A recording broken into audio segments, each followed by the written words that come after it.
From this to this.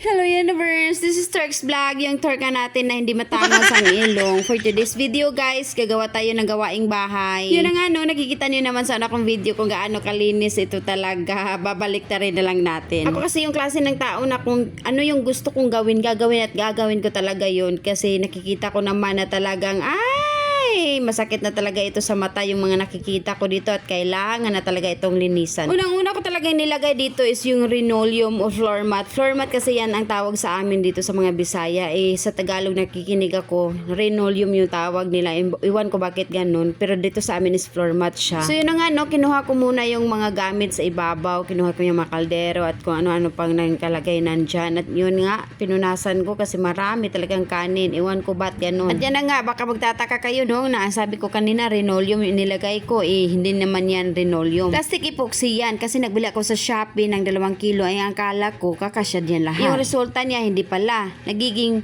expectations versus reality siya.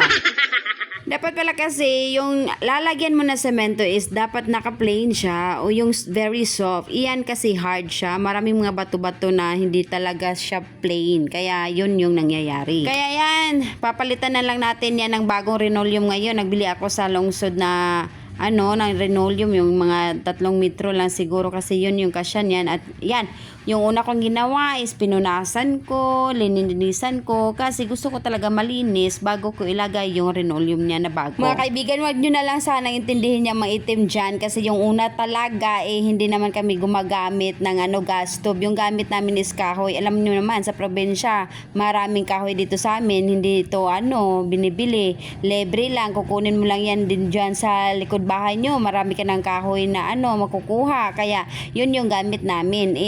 Sa tinagal-tagal ayaw na namin magamit ng kahoy, kaya yan bumili kami ng gas stove at nakabili naman kami, kaya yun yung ginamit namin hanggang ngayon. Kaya ito na yung nabili ko na linoleum doon sa lungsod at ito na yung gagamitin ko dito sa ating lulutuan. Ewan, kailangan ko pang i-search yan kung ano sa Tagalog ang tawag dyan. Basta sa amin, abuhan yan siya. Samahan niyo ako maglagay nito, guys.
At ayan na guys, natapos na tayo at ito ay ating ilabas ang mga dumi, no? At ayan ang resulta, guys.